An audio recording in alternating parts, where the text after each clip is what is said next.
It seemed like the end of Christianity. Gen Z was the most atheist, lonely, depressed, and hedonistic generation in human history. But these past couple of years, something has changed. Gen Z has reversed the decline of Christianity. For the first time ever, children are more religious than their parents, and there's more interest in traditional Christianity than ever before. How did this happen? Gen Z was the first generation to be raised in a secular, post-Christian environment. They were the guinea pigs for the experiment of secularism, so they got to see the effects of secularism firsthand. So here's what it was like growing up Gen Z. Welcome to school. Hope you're excited to sit still and do mindless work for 8 hours every day. Not really. That sounds like a mental disorder. These pills should help. Okay, so how do I get good grades? By learning and being creative? No. School is designed for 20 highlighter girls who are neat and organized and submit meaningless homework on time, not for guys like you with energy and motivation. Now here's why you should hate your country, race, sex, and religion. Okay, now I'm gonna try to get a girlfriend. Girlfriend? These days people just do casual hookups and situationships, and we're only interested in like 10% of guys, which does not include you. And you're happy about all this? Oh no, I'm dying inside, but I can't act otherwise due to social pressure. If you don't get your grades up, you're gonna fail. What about the kids who never go to class or do homework but graduate anyway? Our school isn't allowed to fail those kids due to PR. Well, I have no motivation to work either. What's the point of all this? Hey now, if you get all A's and get into a good college, you might even afford a tiny apartment someday. Well, that's depressing. You're depressed? Seems like you need therapy. No, I just want to know what I'm even working for in life. Sounds like a chemical imbalance. These pills will make you numb to it all.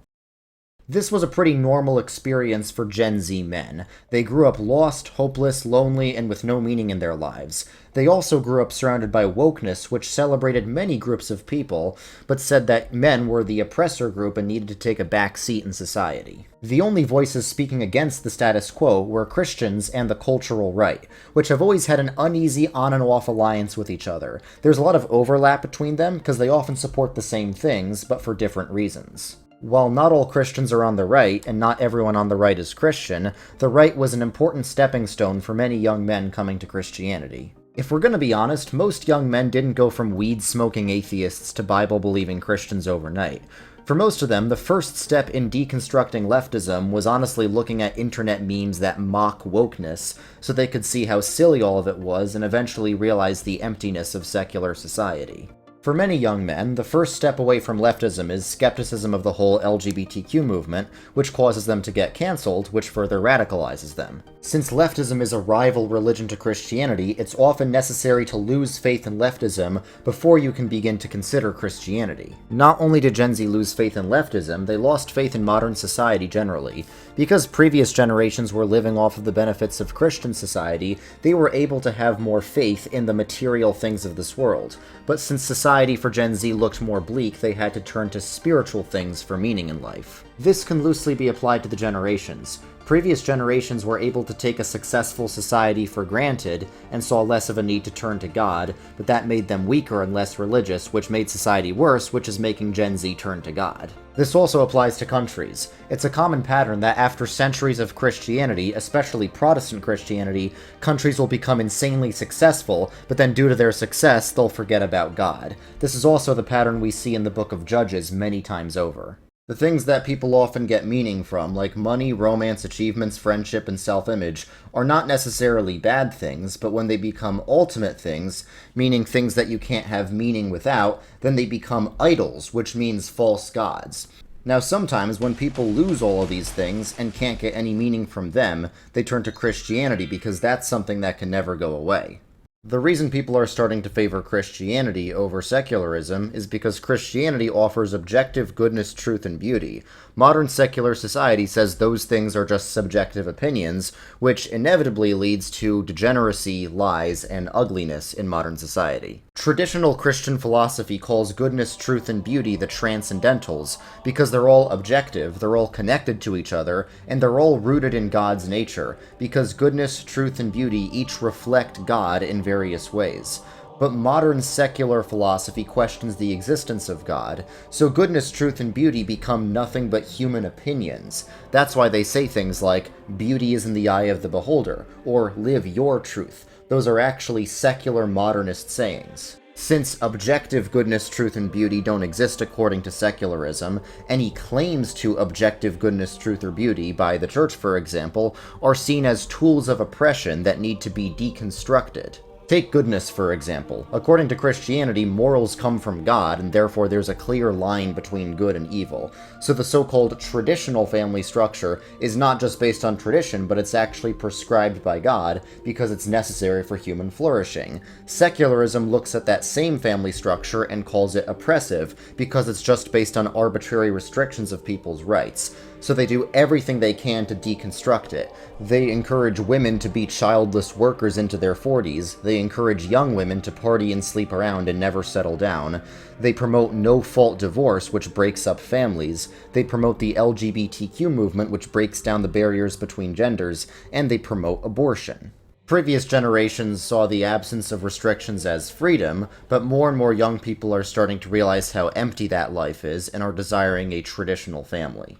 Now let's talk about truth. Christians believe that truth comes from God, revealed in the Bible, but once we understand that, we can also study science, because science is the study of God's creation. Christian ideas laid the groundwork for modern science because they believed the world was created by an intelligent God.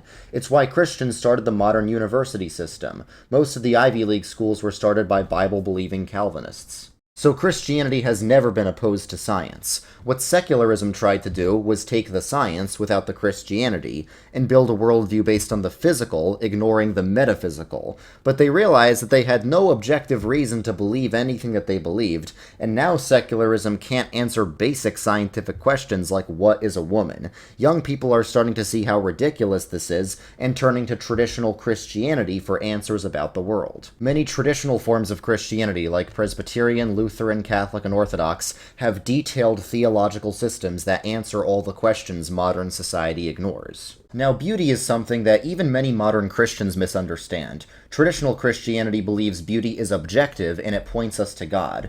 Traditionally, churches were designed to look like colonies of heaven here on earth. And the traditional Western church architecture style, the Gothic style, is meant to be upward pointing because it shows the tension between heaven and earth. Traditional architecture reflects the beauty of nature because Christians believe God designed the beauty of nature to glorify himself. Traditional art was about living up to beauty standards, but modern art is about challenging them. People will walk in a modern art gallery and think, I'm supposed to enjoy this? Well, no, you're not, because that's not the purpose of modern art. The purpose of modern art is just to rebel against beauty. It's the same in music. Many of the best traditional classical composers like Bach and Handel were devout Christians who believed they were glorifying God through their music. Beethoven was the first to try and use music as a form of self-expression by challenging traditional musical norms. And although he was a great composer, everyone else tried to copy him and push the boundaries of music more and more until it sounded like a cat walking on a piano. So goodness, truth, and beauty are pushing young people towards Christianity, specifically traditional Christianity. There aren't exactly a bunch of young people flocking to non-denominational evangelicalism because it doesn't have beauty, because it's not meant to be historically rooted. And even though it does have some truth, it doesn't have the most deep and intellectual truth because, once again, it's not really rooted in the intellectual traditions of the church. Previous generations of the church actually gave into modernism by making worship more contemporary to try and attract young people, but these days young people desire tradition more than ever across all denominations. Aesthetics have been especially powerful in converting young men to Christianity. Video games trained young men to appreciate the medieval crusader aesthetic because they associated it with adventure, which is something all young men desire.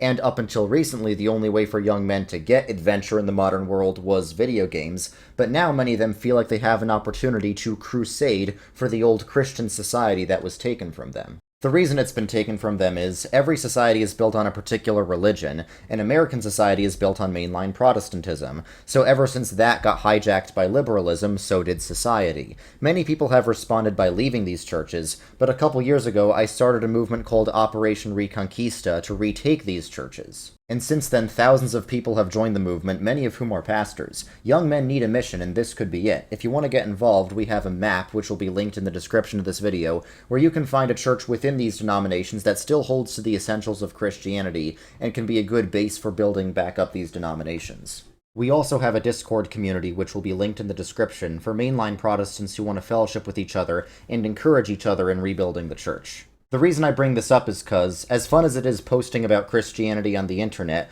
we need to direct this energy towards building up the church in real life. And although Christianity is good for culture, we shouldn't be Christian because of that. It's good for culture because it's true. The real meaning of Christianity is not being a based giga-chad who crusades for the culture on the internet. It's about recognizing that God came down from heaven and died for your sins so you could be forgiven and have eternal life. But you don't need to wait until you die to go to heaven. The kingdom of heaven begins here on earth, and you can participate in building it up in anticipation of when Christ shall return to restore all things.